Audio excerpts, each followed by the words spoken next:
This podcast contains strong language and adult themes from the outset. Finding the funny. Finding the funny. With Ruth and Ange. Finding the funny.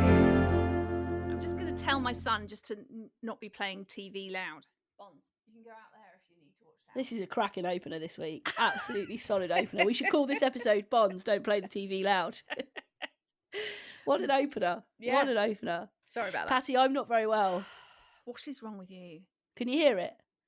Well, you just sound a bit snotty, that's all. Yeah, I have, head colds really mess with your head. They really fuck with your head, You are don't they? talking to someone who had, I think, probably one of the worst head colds I have had in a long time. Oh, my God. Saturday night into Sunday morning, I could not sleep. I also think, Pats, right, I also think this is maybe a little bit, self-inflicted. You've got to stop this whole, burning the candle at both ends. Shite. Yeah. Because you just can't handle nearly it. 40. Exactly. You know, spring chicken. No, that is true. Can you just give yourself a really big nose blow? I've done that, but listen to my left nostril. Oh, Patty, we don't need to hear it. I hope that makes it in. What, your snotty nose? Yeah, absolutely 100%. That's what people. Disgusting. There's a lot of people out there that would pay money to hear that, Ange. My OnlyFans account would love that shit. I think that's just a step too far. A step too far. A snot too far. Anyway, listen, I've got a question for you.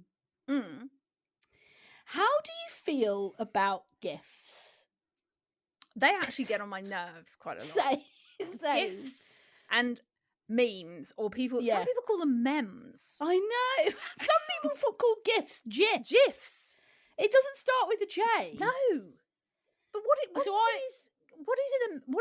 meme? And I don't even know the difference between a GIF and a meme. What is? I think a GIF is animated. So a meme is a still picture. Oh, right, okay. And a GIF is where there's movement. Yeah, it's like a tiny little bit of animation. So it's somebody like rolling their eyes or waving. Okay, fine. Whereas a meme or a meme or a mem or a mem is a still picture with like writing or something. I get you. I think that is the difference. Now, I don't mind a meme, whatever the fuck it is. I don't mind them. It's the GIFs.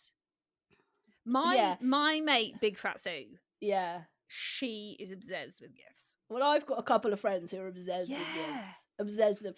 Like, you put something in a WhatsApp chat. Like, even if it's just a conversation between you and them, like you'll type something and they'll send back a GIF. I'm like, what? Like, what are you trying to tell? What does that actually mean? But also, it's just the hassle. Oh, you have to go in and find one that works with what you're trying to say. I mean, just write it. Or just, give me a thumbs up. Or... Joe has just put an absolutely sensational question in the chat. Who the fuck is Big Fat Sue, and does she know you call her that? She does. And she's actually in my phone as Big Fat Sue. Because her name is Sue. She's a friend of mine, a very dear friend of mine, actually, Sue. She is slightly big, she is slightly fat. Big Fat Sue. Please keep this in. Can this stay in, Ange? You've got to give, can this stay in? Do you know what? Big Fat Sue will love this shit. I mean, I don't know if she listens, to be honest, but I'll make sure she listens and tunes into this week. Because she, honestly, Big Fat Sue is one of the funniest people I know. She is hilarious. Yeah. Amazing. We went away last summer. There was a crew of about 40 of us that went away last summer. And we stayed in this like hostel. It was all very basic, but it was great. Yeah. And obviously the beveraginis flowed. There were quite a few going on of an evening. Yeah. And there'd be tunes on, put some tunes on, all the rest of it. And basically Big Fat Sue loves what are the High School Musical. She loves the High School Musical shit, right? And is the guy in High School Musical, is he called Troy? Yes, right. So she did this whole thing. So some High School Musical tunes came on. There's this one song, I can't remember what it is, but basically Big Fat Sue did the whole thing, running around like he would on a golf Amazing. course, like giving it all the Troy moves, rolled down a hill. Honestly, yes, Sue. She is so funny, and yeah, Sue is my kind of woman. She's honestly, you'd love her. And and obviously Big Fat Sue actually really comes from Gavin and Stacey. That's where it started. Well, also because her husband's called Neil, so you call him Neil the baby, don't you? Yeah, or just Baby Neil. Baby Neil, yeah. Yeah, so it's Big Fat Sue and Baby Neil. Amazing. Yeah, and they are brilliant people. Yeah, so Big Fat Sue, she's a big fan of the gifts. Yeah. Shall we go into our newest segment? Yes, I think we should, Pats. And now, you told us last week you were going to come up with a new song, because last week you said you were going to do a new song, and it wasn't. It was the same song with new lyrics. So so actually, right, I've actually been working since last Monday on a new Urban Dictionary jingle with a couple of top DJs. Okay, I've kept this under wraps. Right. I haven't told you anything about it because I wanted it to be a surprise for today. Okay, so I would like to now play you the debut track titled Urban Dictionary featuring Angie on the decks. Okay. Urban Dictionary. Urban Dictionary. Urban Dictionary. Urban Dictionary. Whenever I can chuck in a one, I chuck it in.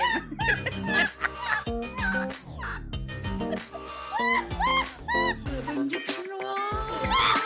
Urban Dictionary. Urban Dictionary. Yes, thank you, Patty. Thank you, DJ Tricky Dicky and DJ Joe. Oh my God. At one point in that, because I've got a head cold, I thought my head was going to explode because I was laughing so much. And because my nose is so blocked, I had to really try and gather myself so that I didn't pass out. Because that, I think single-handedly, that is the funniest thing we have ever brought to this podcast. That fucking sensational. So there we go. There is the new jingle. I think we might need to cut it down. Cut it down a little bit because this episode's going to be 3 hours long. I've given you the full track, but I think we can now cut that down. We can. Well, do you know what, Ange? What I'm going to say is I think it is really important that our listeners get the full track first time. Totally. First run through. Well, exactly. This is serious shit. This is serious a new shit. segment. We've got to give it the full shebang. Oh God, that is so funny. Well, that was brilliant. And I'm now ready to hear your Urban Dictionary. Okay, so the Urban Dictionary word I've chosen this week is squill. What do you think squill means? Is it something sexual? No, it's nothing to do with sexy time. Okay, because that was my first thought. God, Ruth, head in the gutter, fucking pull your head out, please. Disgust him. Squill. Yeah. Any more ideas past sexualization? Squilling. Is there? Can it be long or can it be squilling? Or well, it can be long, but it's not squilling. Okay. I actually have no idea. Yeah. Okay. Right. So squill, derived from squillionaire. Squill. Squillionaire. What's a squillionaire? Well, I'm going to tell you, Fats. Oh right. Okay. Is a derogatory term for anyone who accumulates, flaunts, hoards, or otherwise possesses wealth beyond reason. And here are some little ways you can use the word. Oh, okay. Look at that squill parking his Lambo in the bike lane. This fucking squill bought herself a Gucci handbag last week and gave $5 to my GoFundMe for insulin. My landlord raised the rent again, but they still won't fix the leaky roof. What a squill. Isn't that a great word? Read the meaning again because I loved it. Okay.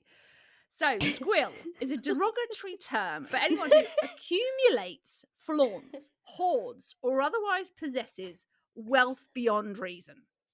I think my favourite use of that as well is, look at that squill parking his Lambo in the bike lane.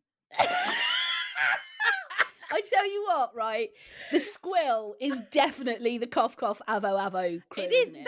That's exactly That is what the crew. I thought. Like, yes, if you don't know what we're talking about, Ange and I have got a bit of a running joke about people. It started from Ange's hate of avocados.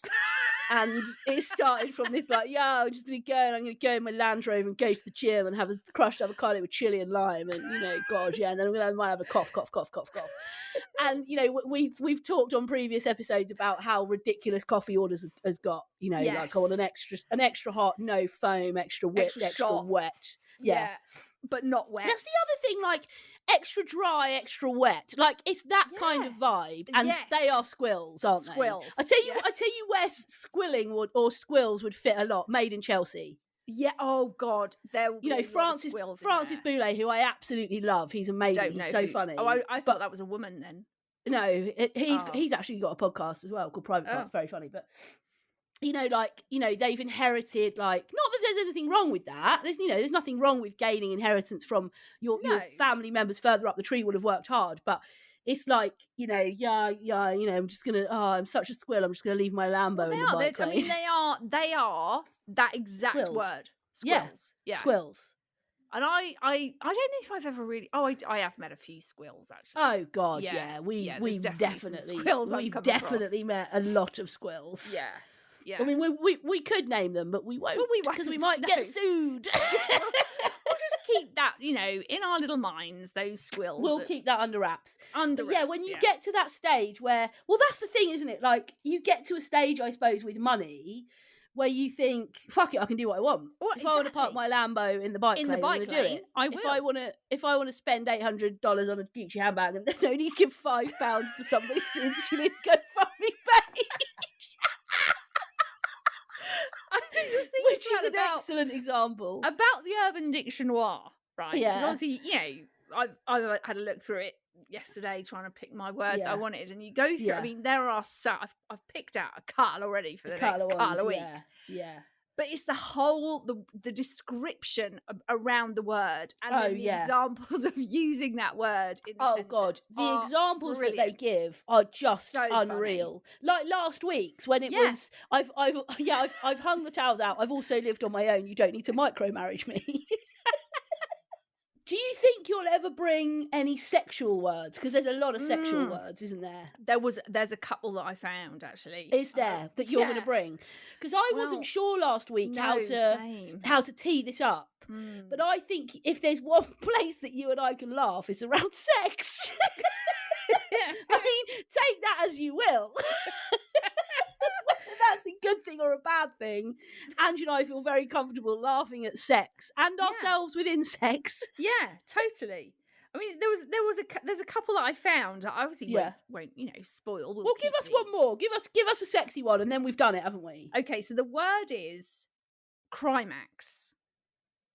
When you cry when you're climaxing. Yes. Yeah. Shall I give you the yes, description? Definitely give the examples. Okay.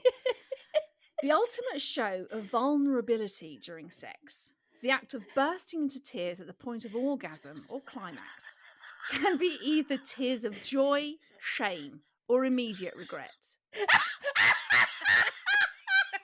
Right, I now need to ask you, have you had any one of those three?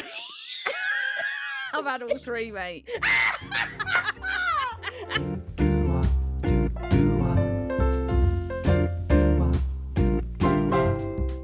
Okay, so Pats, I've got shitting tits you were coming this week. with the shitting tits, yeah. Okay, come on then, give us what you got, mate. I talked about a little bit about this on my Instagram stories.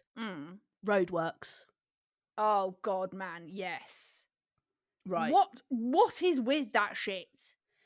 Did you know there's an added layer to this for me? There's an added layer. Right? Yeah. Okay. We have been living in a fucking pandemic for 2 years, right? Yes. Nobody's been on the roads. We've had a stay-at-home order. Stay-at-home orders, yeah. The government have actually said to us in the past 18 months, you cannot leave your house but for essential reasons. I'm running out of breath, can you tell? Yes, breathe. I love it when people do that. We have been told by the government, I'm really hot, I'm overheating, this cold is really getting to me, I'm absolutely fucking I'm sweating my shitting tits off here. Have you had some paracetamol hairspray? I haven't. I should have taken some before we started the record. Yes. Anyway, listen. So I was driving to work the other day, and I work a little bit away from where I live, not far, like 40 minutes. Every fucking roadworks, and I thought, right, you work outside. You could have continued this job, because it's an essential service. We need our roads. Yeah. You could have now all of these. I drove past one massive set of shitting roadworks for these 3 potholes that have been near where we live for about 4 years. That is no joke, right? And I'm driving down the road thinking, so schools have just gone back. Yeah. We're now no longer in a pandemic, and you decide that the right time to fix these potholes is now. Yeah. Like, it was really, I was getting, when you're in your car and you can feel yourself getting more, and then people start to piss you off because you're like, oh, and you're a fucking dickhead too. Like, when you get to that point. You are sounding very much like me in this rant. Well, it is really because, and I could feel myself getting so angry because then somebody cut me up and I was like, for fuck's sake, what do you want to start, do you? I've just had to go at the roadmen back there. Fucking arsehole. They are so annoying though. Honestly. And I think you add that into, and obviously, we haven't actually touched on this yet, Pats, but no. Fuelgate. Oh, God. I thought I was stuck in traffic, roadworks, whatever the shit might be, right? Even that was pissing me off, right? Yeah, but then pissing me off. You get to the point where you think the issue is, and it's, oh no, it's just a load of wankers queuing for fuel. Do you know what I want to say to those people, right? We were told we might run out of loo roll. We weren't going to until you dickheads rocked up and bought going mental. 14 packets to keep in your garage. Yeah. We are probably not going to run out of fuel, or we probably weren't going to run out of fuel until people started to fill up jerry cans. I love using that word. Why are they called jerry cans? I don't know, but somebody said to me, I can't remember who it was. I can't remember. Somebody said, it would be fine, but the petrol stations need to stop people filling up jerry cans. It's ridiculous. Yeah. Did you see that meme that was going around with somebody on a forecourt, a BBC presenter, and it said, Phil McCann. And his name was Phil McCann. Yeah. I don't think that was his name. I think somebody had created that for a joke. I think so, Pats. Yeah, I think that's probably what's happened there. But roadworks, honestly. Yeah.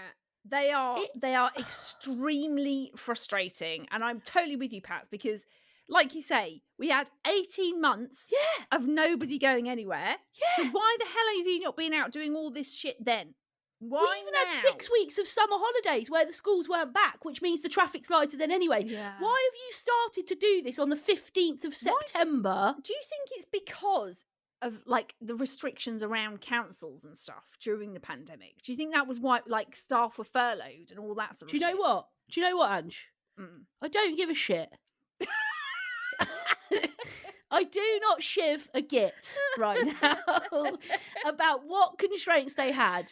What I'm getting annoyed at is that those potholes that have been there for best part of 4 years, you've decided to fix them, at the most busiest. We know September to Christmas is the busiest time on the roads. We know that because, new kids have started secondary school and parents are like, I'll take your little Johnny for the first term so you're not having to walk. I want to make sure you're okay.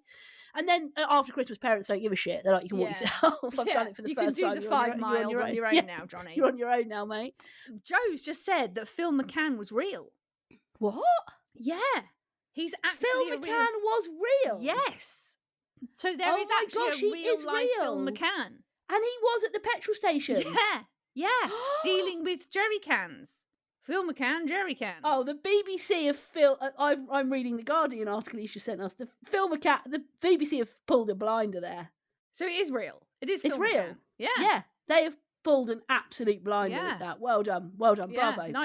Nice work. Bravo to the Beeb. That is what we pay our license. That is what we pay our license fee for. Yeah.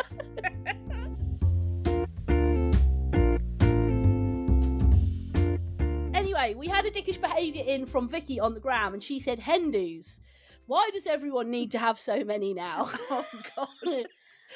What is it about? So many and so long. And so expensive. Yes. Oh, God. Yeah.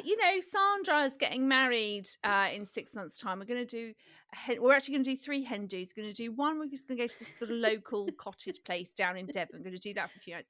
And that's going to cost you 150 quid. But don't worry, because you get cocktail making and a 2-course dinner. And you get butlers in the buff. Yeah. So you'll get some buttocks to look at. Yeah. And then we're actually going to do a week in Prague, which is actually going to cost you $2,000. But again, there's going to be a lot of extras you're going to get there. And then the week before Sandra actually gets married, we're going to do a two-night weekend in a spa that's going to cost you around 500. So really, if you can give me $3,000 up front, that'll cover all your expenses for Sandra's 3-week hen do. I mean, what the fuck is that about? Matthew got invited to a stag do once, right? And they were going to Portugal to play golf, okay? Yeah. And he got sent the breakdown of the cost. And I think it was like $2,500 for 3 days in Portugal. No joke. That is ridiculous. And so we were like, we can't really afford that. Like, I was only working part-time. Matthew wasn't in a greatly paid job at the time. And we were just like, we don't have that sort of money. No. Like, kudos to people who do, but we don't have $2,500. Anyway, he then got a follow-up email that said, just to let you know, that $2,500 doesn't cover you being able to take your golf clubs on the flight. That's an extra 250 quid. Oh my gosh. So it's like, right, so you're telling me all the extras I get to play this amount of rounds of golf at these 3 different great golf courses in Portugal. That's all included in the cost. It's a lovely hotel. Oh, but by the way, if you actually want to be able to partake in that golf, it's an extra 250 quid. What? I mean, it's just mental. It is stupid. Why has that even become a thing now? That it's American. It's American, isn't it? It's the Americans again, isn't it? It's it's like bachelorette parties are massive, aren't they, over there? It's like the whole baby shower thing. Baby showers aren't for a week at a time, are they? I know they're getting bigger, aren't they? They're getting bigger, aren't they? It's like now it used to be like a few mates around your house and you'd have a couple of cupcakes and. I do not like this whole balloon popping shit, whether you get the blue or the pink. So gender reveal. I was just about to come on to that. Gender reveal party. So I feel like baby showers used to be a couple of your closest friends, the maternal and paternal grandparents round your house, few cupcakes, bit of food. Amazing. Yeah. We're going to celebrate you. We're so excited. You'd bring some gifts. Now it's like I've hired the Grand Hall at the Luton Hoo and I'm going to have 300. The Luton Hoo, that's a hotel. It's a flashy hotel. That's very random. You've gone there. I've hired the Grand Hall at some swanky hotel, and I'm gonna have 150 people there. Even people that I wouldn't even class as my girlfriends, but I'm just gonna invite them so it looks good. Do you think that shit though is getting shit? Like the more people you invite to that stuff, the more gifts you get. Do you think that's a bit of No, I think it's about showing off. Showing off, yeah. I think it comes back to this like birthday party thing that we talked about. Yeah. Weeks ago. Yeah. It's like who can outdo each other with hen do's, gender reveals, baby showers. Like who can have the biggest pissing contest? Yeah. Like who can outdo? Oh no! Well, Jackie had her baby shower last week. Believe it or not, she only had 50 people there. Fuck you, Jackie. You wait till you come to mine. Yes, like I'm it's gonna all have that, isn't it? Yeah. Yeah. And then like balloon arches and a cake, the gender reveal shit. Like everyone's just bloody doing it now. Well, there's loads of different ways, and they're like, I watched one the other week. It was one of the girls from Made in Chelsea, and she was like, I really wanted my boyfriend to feel part of it, so they went off into the woods. And he whacked a golf ball and blue powder came out because she was like, I wanted to do. Honestly. So this little video starts with them like walking through. There was like this song playing behind it. They're holding hands. They're looking at each other. It's like, this is bollocks. This is makes me want to vom, actually. Yeah, it makes me want to vom that. Nobody's that happy, guys. Nobody's that happy. I don't care who you are. So they're walking through the woods and they're holding hands and looking at each other. And then he puts, the description underneath, she was like, I really wanted him to feel like he was part of this and it wasn't just me revealing the gender of our baby. So we decided to do something sporty and active. And in this video, he puts this golf ball down, he takes a swing of it, he hits it and blue powder goes everywhere. And she starts crying. She drops to her knees and starts crying. He scoops her up and they're like, and it's like, good God. Oh. Look, I feel like if couples want to find out the sex, that is a totally personal thing. That's fine. If they want to tell people, but you don't need to like make it a big bloody show, do you? Yeah, agreed. Absolutely agreed. So, Ange, we're going to shine the spotlight on you a little bit today, aren't we, in our final section? We are, Pats, yes. And I think you have decided that it's, you'd like to share with us a little bit about what's been going on for you with regards to your mental health recently. Yeah. I felt it was, because I had put a bit on my social media, not a huge amount, but I had put a bit on back in the sort of summer that, sort of saying that I hadn't had a great few weeks. Things have been a bit tricky and a bit tough. Yeah. And yeah, I just felt it would maybe be a good thing to talk about, and I think it'd be good for me to talk about it. Yeah. And then, in turn, hope that that's helpful to other people at the same time. So yeah, I just thought. Well, I think firstly, from me and all the people that listen to Finding the Funny, we're like, I always think it's such a privilege when people share stuff with you that is difficult and is hard. So, and I know that what we're going to talk about and the things that you're going to share with us will help others. So I just came up with a couple of questions that I thought might help to steer the conversation really about what sort of happened. So I suppose my first question is, when did you realise that things weren't okay? So I think weirdly a lot of it had stemmed from losing Roxy. I think that was kind of a bit of a point in my life that absolutely shook me, and was just such a shock to my whole system, because it wasn't expected. 1 minute she was here, the next minute she was gone, and it absolutely floored me, more than I probably really realized at the time. And I think I've always been the kind of person that just kind of gets on with it. Just get on with it, Ange, you'll be fine. Just it'll be fine, it'll get better, you'll be okay. Do you think that's compounded that grief then? I think so, yeah. I think that's probably what happened. And I think I probably did just keep going for quite a while, just kept pushing through. I had a lot of kind of extra pressure from the jobs that I do. There was a lot kind of on my plate that I was having to juggle a lot of the time. And then I think adding in, which sounds really weird, but I think then adding our new puppy into the mix, Luna, who I absolutely adore, but I think it actually probably was just too much, and I didn't really acknowledge that, or wasn't really prepared for that, I think. And it just literally got just way too much, and I just felt like everything was just piling on top of me. I was struggling to just manage everything. I was struggling to look after myself, look after this puppy, look after my family, and I just felt like I was drowning. That's kind of how I can describe it. And I'm normally quite a happy, quite a chirpy, quite, I am quite a sort of, fun sort of person to be around. And I actually felt, I'm not saying that to blow my own trumpet, but that's how I am a lot of the time. And I just found that I just wasn't that person, and I just found myself being really low and sad and crying. I was just I remember I was making some kind of chili or curry or something in the kitchen, and I'm just literally stood at the hob just crying my eyes out, and I'm like, what is wrong with me? There's something not right here. Well, it was traumatic, wasn't it? Yeah. It was a traumatic life experience, and you've probably had other traumatic experiences that you have buried, but you couldn't bury this one.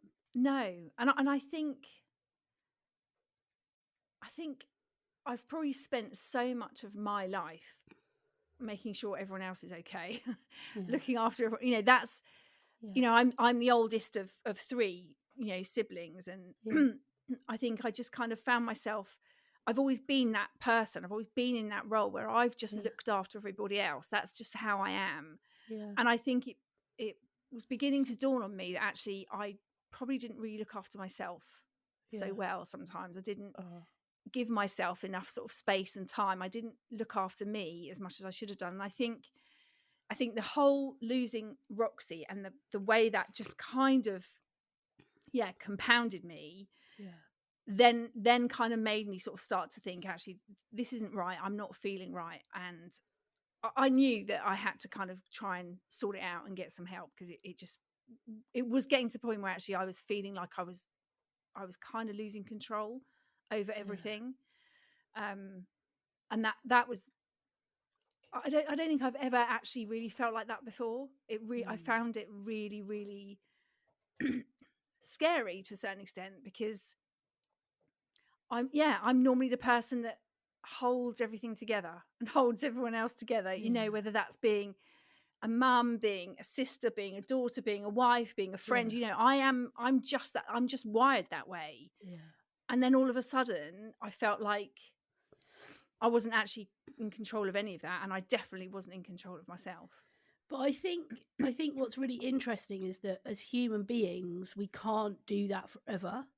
Oh, totally. We can't make sure everybody else is okay over and above ourselves. And that doesn't mean that we don't care and we don't try points to be selfless or kind or all of those things, but it just means there's an acknowledgement and a realization that I matter too. And I think you have always been the one that has said, I don't really matter that much. And I think you know, when I watched you in that time and we had conversations about it, and you know, I tried as much as I could to just kind of listen and reassure you, but what was happening was this traumatic, that was the straw that broke the camel's back. That exploded the volcano, and there had been all this stuff bubbling. And you know, I think similarly, like me, when you entered your 40s, there was a bit of a acknowledgement and an unraveling and a bit of a like, God, what does this mean? But you quickly moved on and got through that, and you thought you'd packed that away, really. And then when this trauma hit you of like, God, how can life be so fine one minute and then not fine the next? How can this metaphorical bomb have such an impact? How can you be here and then gone? And that is terrifying, because I think you then start to think, God, everybody else in my life could be here and then gone. Totally. And I don't think,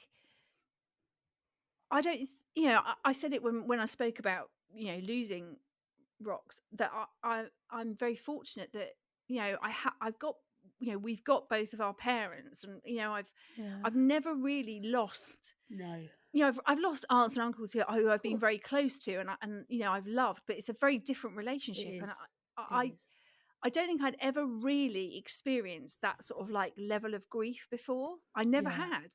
And I think it just absolutely whacked me in the face. And I think it then kind of that, and then lots of other things going on in my life that just kind of felt like they were just piling on top of me.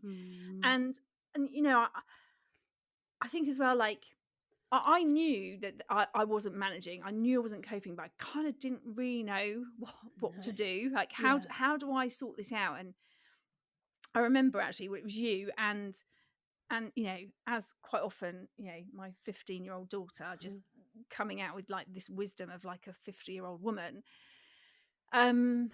just said to me, Mum, you've got to talk to somebody. You've got to get some help, because like she knew, well, all of my family could tell things weren't right. I remember there was one time I'd cooked tea for everyone, sat at the table together eating my tea, and I'm literally, tears are just rolling down my face, and I'm like, and I was apologizing. I'm like, I'm really sorry. I don't quite know what's wrong with me. I just feel like I'm out of control. I can't control my emotions, and I think as well, because I'm quite a smiley person, I remember like actually acknowledging that I wasn't smiling.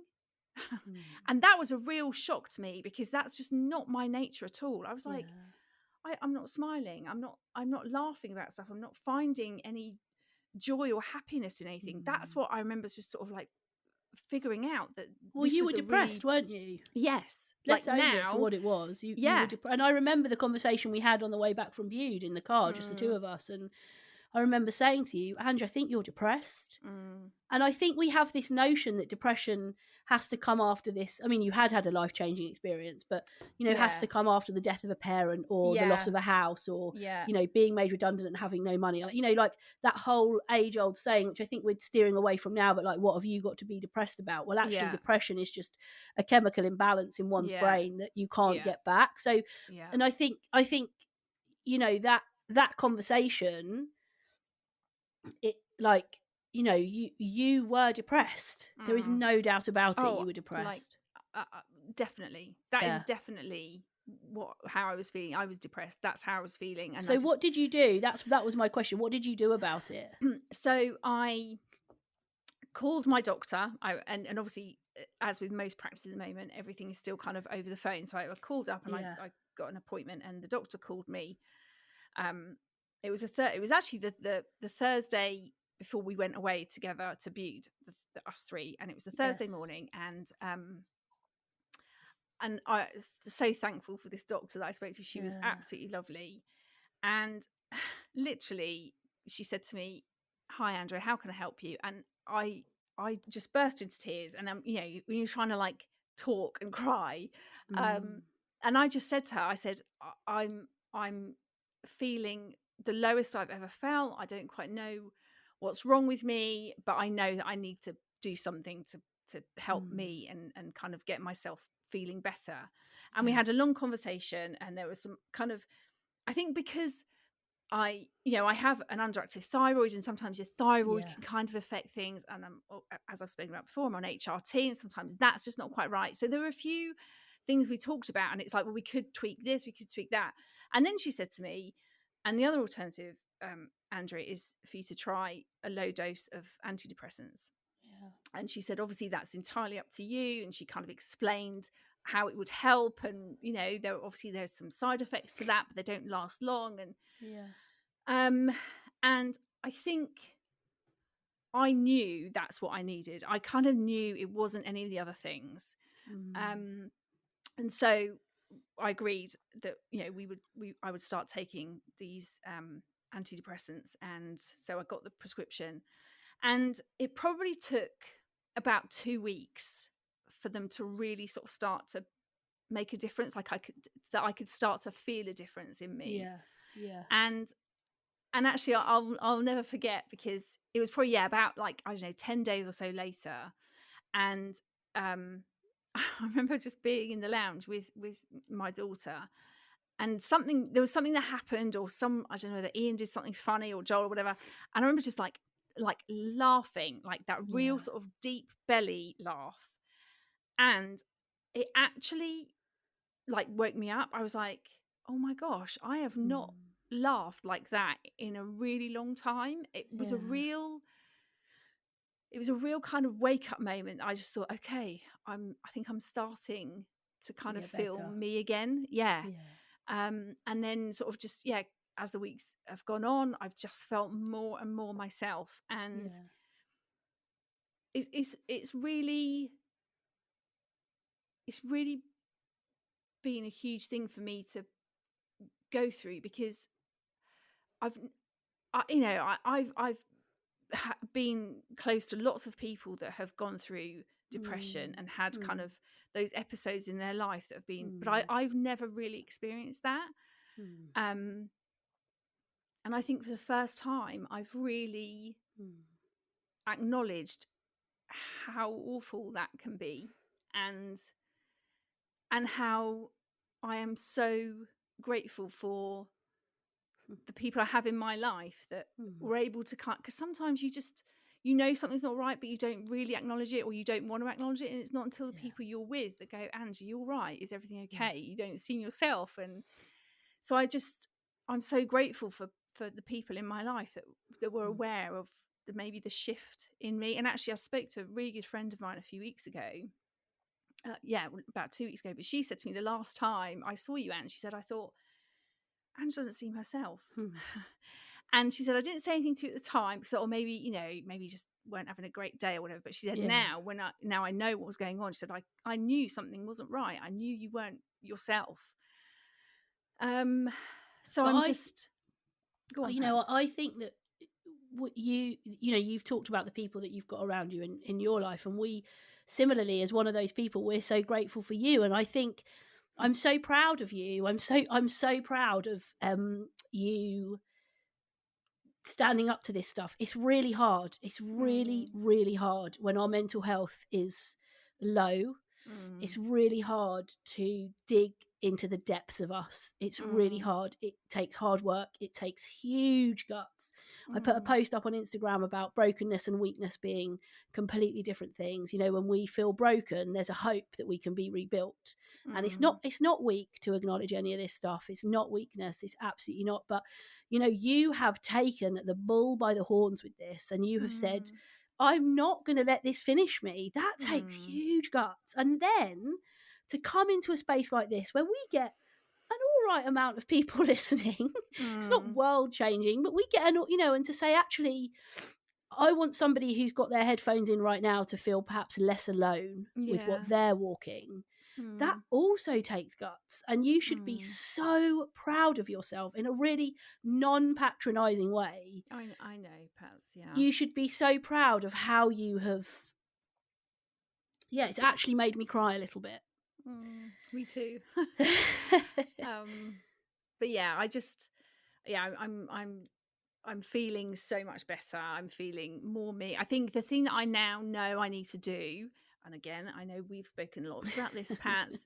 I know I need to actually go and get some therapy or some counselling. I need to actually kind of talk about some of the stuff maybe that I have just kind of pushed to the back of my mind and not really ever dealt with. Like the antidepressants tablets have definitely helped to kind of correct that imbalance and made me feel more me, more stable. And I feel now that like this is probably a good time to go and get some of that. And we've now got a timestamp for that, haven't we? 14/18 on the 27th of September 2021. Yes. And just put it out there. This episode will never go anywhere now. It'll be on all major platforms forever. Yes. So there is an accountability that our listeners can now message you and say, you got to therapy yet, Ange? You got to therapy yet, Ange? That was 3 weeks ago you spoke about that on the podcast. You got to therapy yet, Ange?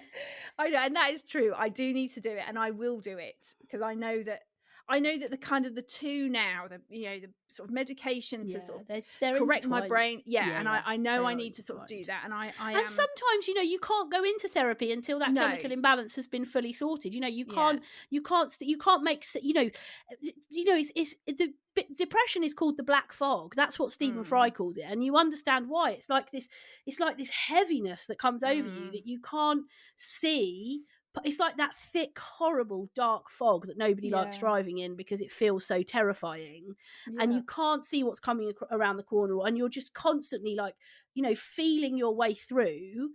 And, sometimes we need that to lift. And then we think, right, I can now make sense of some of the things that have gone on. And I could sit with a therapist and start to talk about some of that stuff. So, look, you started on the journey, and that there's more work to do, and we never stop doing that work, do we? Really, we never stop looking at ourselves and making sure we're the best version of ourselves that we can be, and digging deep and reflecting and analysing and having people around us that challenge us and tell us when we're being out of order and tell us when we need to get some help. That is all part of managing our mental health and emotional well-being. So I think as well, like for me, I think a big part of that for me is the example I set to my children. Like that they witnessed me really struggling in the summer, like that it was I couldn't hide any of that stuff. It was plainly obvious things weren't right, and I wasn't right, and I didn't feel right. And I think for me, I really want to make sure that I am an example to them that actually, do you know what, this is life, this is what happens sometimes. Absolutely. And actually model it, haven't you?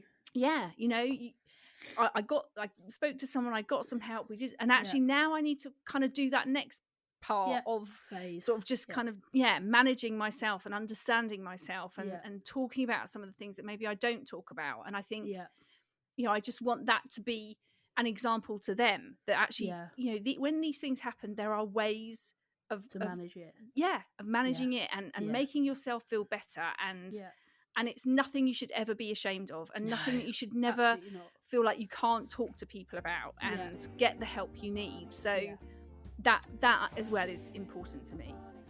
Well, look, what a great episode. Feels like we've been on a roller coaster. Bloody hell, yeah. We've Absolute roller coaster. And we've both cried. Everything. I don't think we've both cried in an episode before. No. I think one of us has cried, but I don't think Would that we've be both. classed as a climax? Listen, there's loads of ways you can get in touch with us. You can find us both on Instagram. I'm at Ruth Corden. And I'm at Ange Corden. You can find us on Facebook. Just search Finding the Funny Podcast, or you can send us an email, hello@ruthcorden.com. But we hope you have a fantastic week, and we will be back right here helping you to find more of the funny. Yeah.